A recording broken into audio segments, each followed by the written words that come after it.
The Lord wants you to be a worker. Mind you, worker is always alert. Worker is always stable. God will take you places. God will use His workers in His field.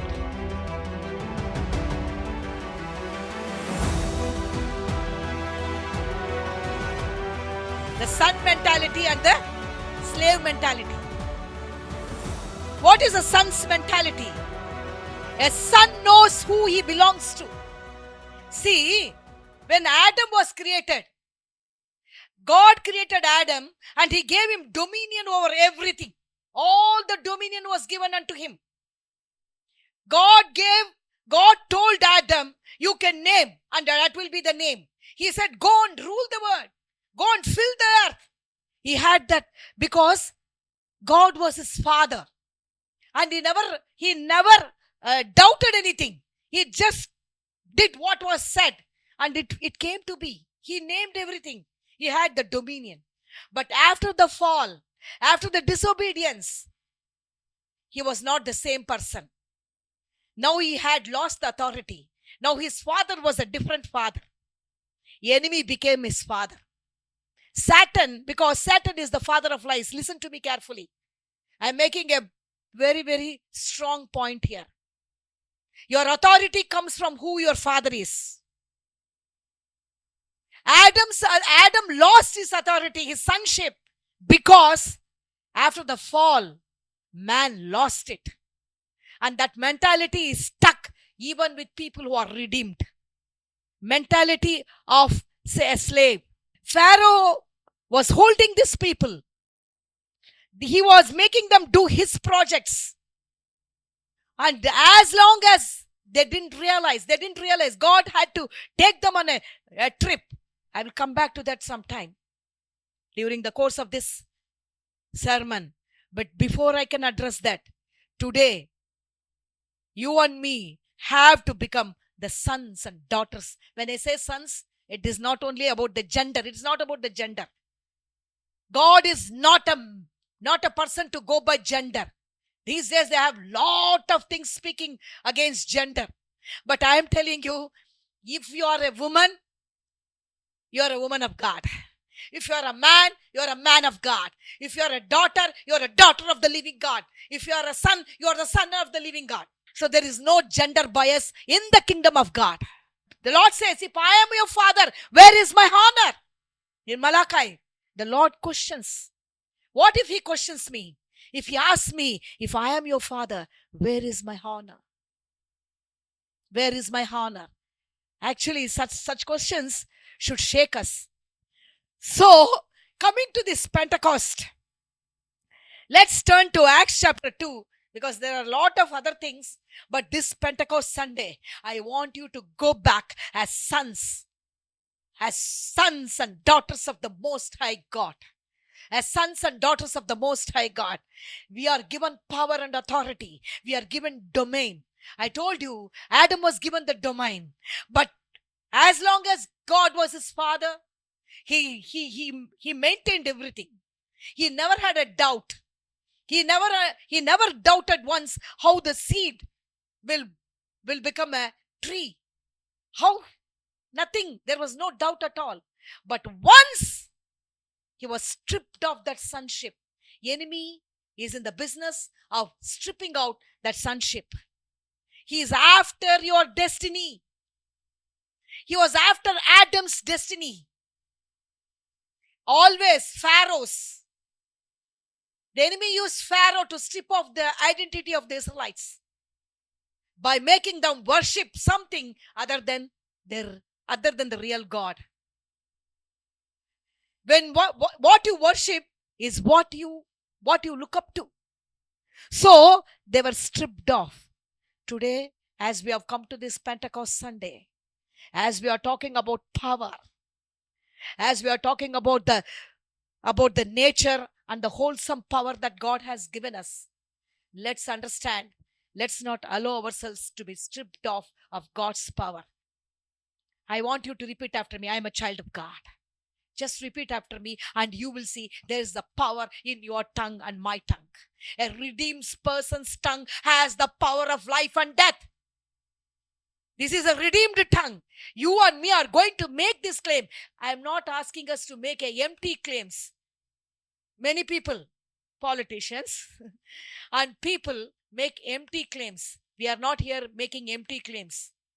When we say declare and decree, we are not doing it in empty. We are doing it with power. When we make declarations, when we call out what God has called out, we have the authority. You are going to speak today. If God is your father, you are going to speak up certain things. Open your mouth. See, some people are after times and seasons.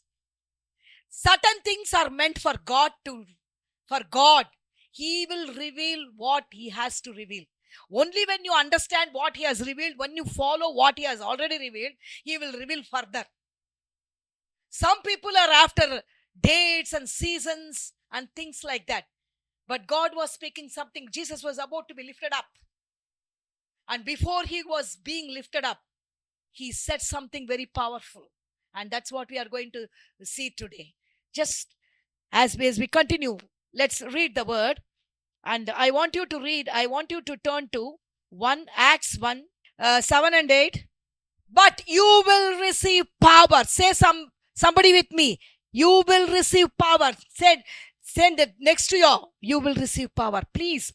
You will receive. See, receiving. You will receive power. Power. Give a shout. Power. See, people are after power. Power is something very, very captivating.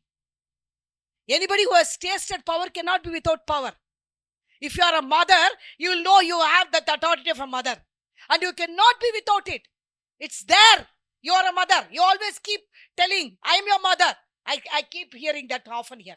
I am your mother. I am your father. Why do we say that?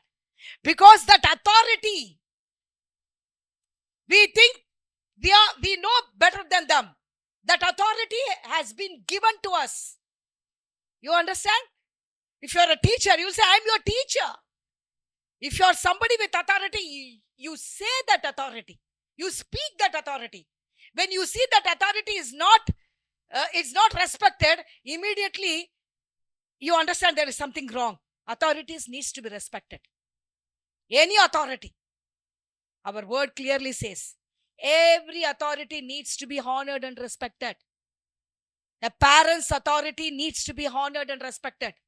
Just because you become if they don't understand you, if that's because they do not know your God or your ways of life, or some things they may be wrong, but yet because they are your parents, because that authority has been given to them by God, you and me should honor it. Whether it be government, whether it is any institution, wherever authority is, it's our bound duty to obey the authority. So here, but you will receive power when Holy Spirit comes on you. The first P for power is P. Power should bring peace. I'm telling you, when the Holy Spirit God comes, there shall be perfect peace. No matter what battle is going on around you, that is a sure sign of peace will be within your heart. Nobody can disturb that peace. Nobody can shake it out. Nobody can take it out from you. That is the power of the Pentecost that I'm speaking to you this morning. First P is about peace. The Lord said, I'm giving you my peace. I give my peace, He says, that nobody can take it out from you. That nobody can steal it from you. Nobody can disturb. Even the enemy has no power to disturb the peace that God has given you. If you have the power of the Pentecost, if you have the power of the Most High God, first sign is about peace. Repeat after me, peace. It is the enemy who disturbs that peace. If there is a disturbance, we often say this, there is a disturbance. My peace is disturbed. That means you remove your hand off from that. It may be your job, it may be anything. It may be a marriage proposal, I don't care. If there is no peace, that means Holy Spirit God is not is not in favor of it. Is not in favor of it. It may be a business, it may be anything. I have learned it hard way. I have learned it. If there is no peace, that means it's not from God. If it is from God, there will be peace. I don't mean to say there won't be chaos. Even in the midst of chaos, there will be peace. That is the heavenly peace. That is what the Holy Spirit God gives. Even in the midst of chaos, even in the midst. This is beautiful, I am telling you. World cannot taste this. World has not tasted this. People of the world do not know. They will collapse. They will be gripped with fear. But this peace I'm talking about is the power of God. Is the power of the Holy Spirit. This peace will set you apart. This peace will be so beautiful. Even when Jesus was on the cross, he had perfect peace. He was talking powerful things. Why? Why was he doing that? Because of the power of the Holy Spirit. He says, that same peace I'm giving it to you. That is the peace of redemption. I want you to receive that, dear child of God. The first P. I can go on and on about this peace. I can give you illustrations after illustration about this peace. There are so much that we can talk about this peace. There is so much I can talk. Not I, from the word. I depend only upon the word. I don't give my word. My word has it's worthless, I know. So the first thing, if you want to do something, or if you are having any doubt, one thing is for sure. If you have received this peace, I'm telling you, it is better than anything. Even if they happen to give me money worth of crores, I don't want. That's why people have just given up everything. That's why this man who finds this ground, he sells all his belongings and digs out that pearl. Why? He buys that field because he knows it's worth more than anything. There is a peace. There's a peace factor in your families, in your relationships, in the place where you work. I am telling you, people may wrong you, but within you, they cannot remove this peace. This is a challenge for every child of God. I challenge. This is a challenge. You throw a challenge. This peace, the enemy cannot touch. I have seen many God's children, God's people. I don't have peace of mind. I'm doing this for peace of mind. They just see a piece of video and they say they're doing this for a peace of mind. They say for entertainment. I've met a lot of people like that. They think that momentary things can give them peace, but I am talking about eternal peace. Peace that surpasseth all understanding. I cannot even say that in words. I have seen people. There's 24 people. They were about to be shot. Guns were on their head. Prayers were on their lips. Why? Because of the peace that was like a ocean in their hearts. Ask for such peace. That is about the power of God. Today I want you to go back with that peace. I want you to go back with that peace in the midst of the chaos. When you enter, peace will enter with you. That's why Jesus said, Shalom. The other name, I'm going to explain one day about Shalom. This word Shalom, this word peace, this Hebrew word. I'm going to talk you will be surprised about some revelations that we are going to see from this word Shalom. Someday I will do it. I will do it very shortly, God willing. So that's what happens. So you have to declare certain things. And the next word in O is, what is O? Overcome. We are more than overcomers in Christ Jesus. This Pentecost Sunday, we are more than overcomers. We are overcomers. What have we overcome? What have we overcome? First and foremost thing, you have overcome Satan. You have overcome sin. You have overcome many hurdles and obstacles just to be where you are today. God has given you otherwise it is not easy. Otherwise it wouldn't have been possible. Otherwise, see, the enemy knows your potential more than you know about yourself. That is the pity I am telling you. The enemy knows our potential. The enemy knows it too well. That's why he was after these Israelites. That's why he was after Adam. He was after every child that was born to Adam. Why? Because he knew the potential. He knew this is a seed. He was after the seed. Why? He knew the potential of this seed. I'm telling you, because you have something great in you, and that's why a lot of things are happening. But I'm telling you, that will never disturb your peace. And that is you are more than an overcomer. I want to talk about this particular point, overcoming. Well, how to overcome? Sometimes you have this anger issue for somebody. This is for you. You have an anger issue. The anger just comes out. You try to control. But let me tell you something this morning. This may be a small thing, but on this Pentecost Sunday, God wants to deal with us in that level. A God's child cannot burst out like that. No. Recently, I met a couple here. They were talking to me and they were telling me a lot of things. I just told them, don't tell me anything. I just want to pray. The Lord led me to pray for them. As I was praying for them, suddenly the Spirit of the Lord asked me to tell them that they should stop using angry words on each other. I was very hesitant. Ullurla irna paravailla. I am in somewhere. Why get into trouble somewhere? Huh?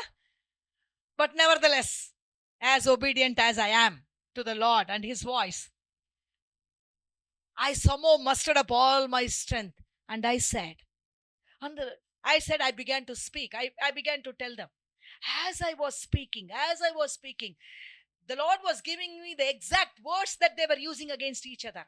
And finally, the Lord told me to tell them, the Spirit of the Lord, Holy Spirit God told me to tell them that the words that they were speaking was not theirs.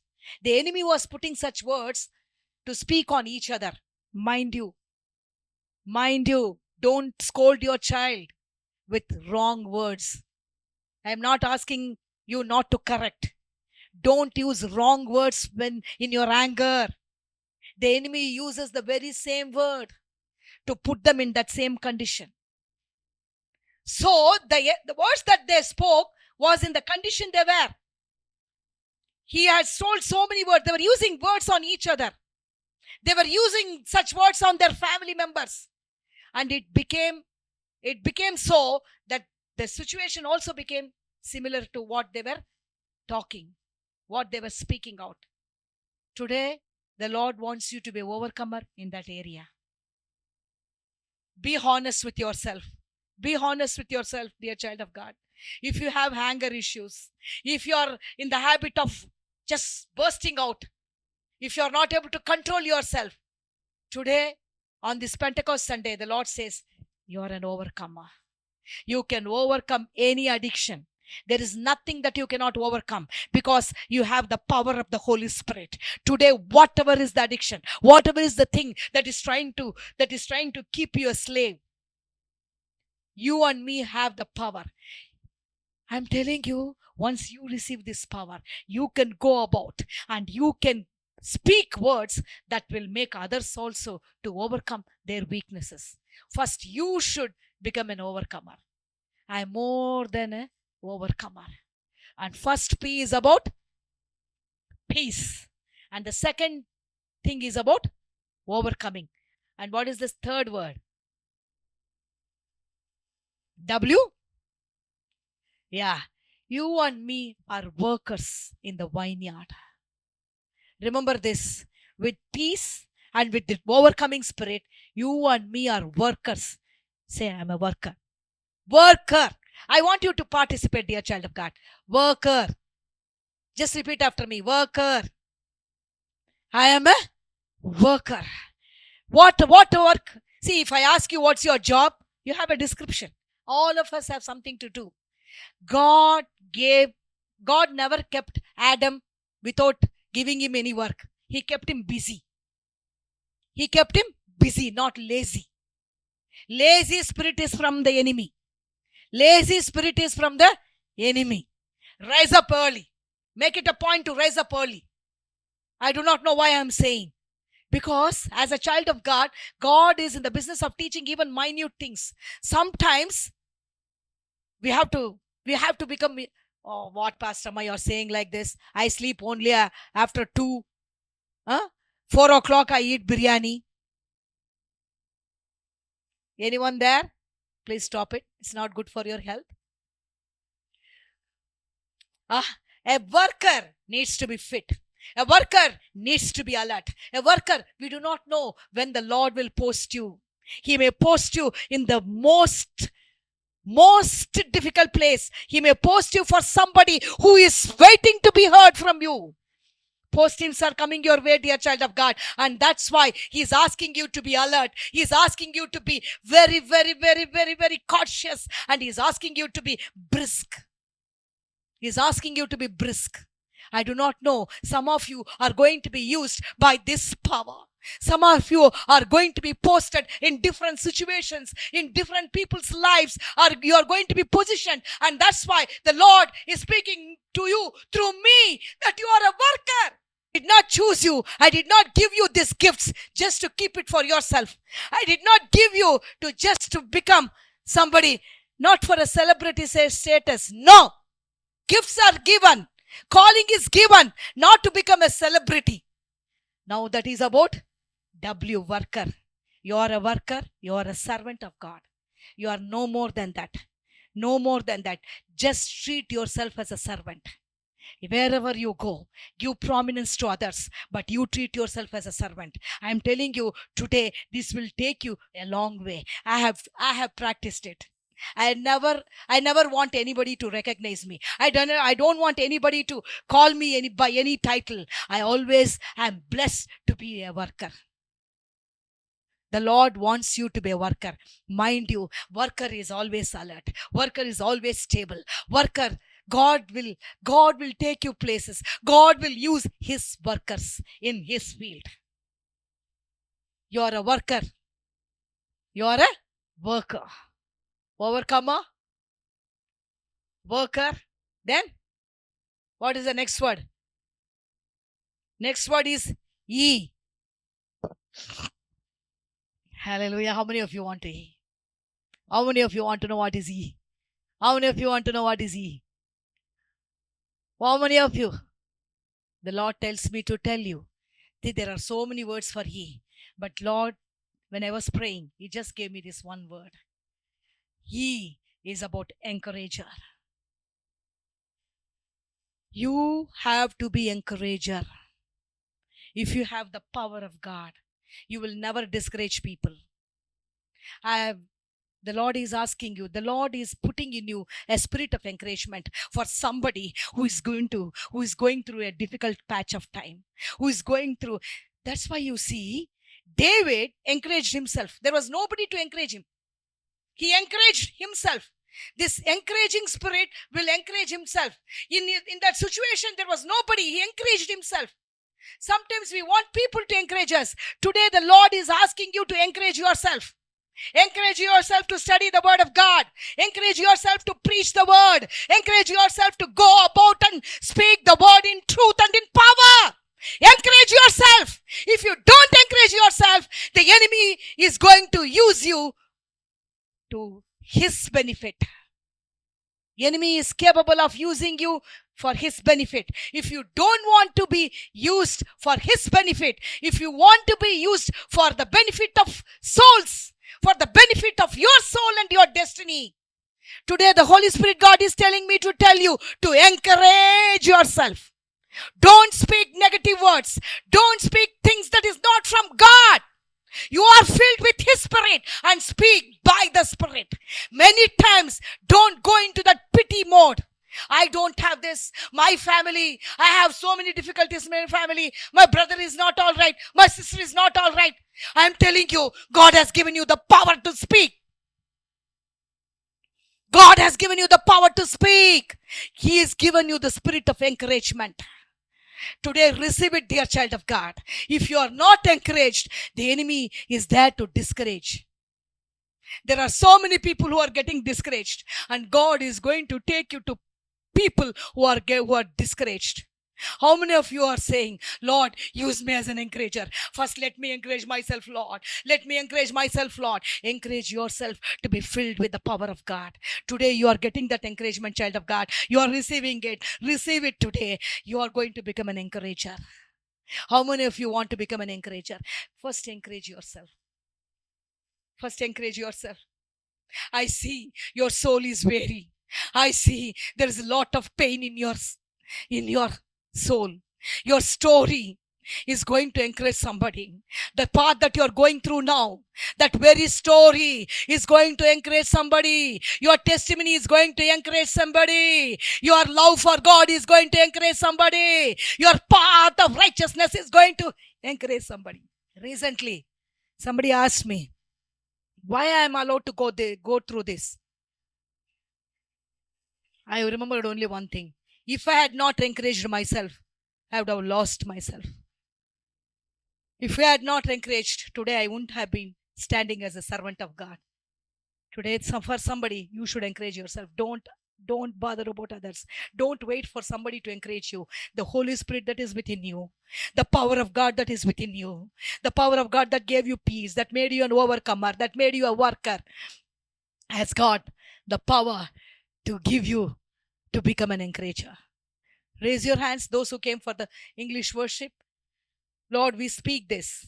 We speak upon your people. Thank you, Holy Spirit. Thank you, Lord. This Pentecost Sunday, I see, Lord, their soul is weary. I pray in Jesus' name, Lord, let the spirit of encouragement come upon them. Let it be poured upon them, on their families, on the people who are discouraged because of the words that were spoken against them. Because of the things that's happening right now, the Lord is saying, I am sending you as an encourager to that person, to that sick person, to that people who are completely not able to do anything for themselves. And the spirit that I have given you, don't waste it. Don't waste it. Use it, says the Lord. Thank you, Holy Spirit. Thank you, Lord. Amen and amen.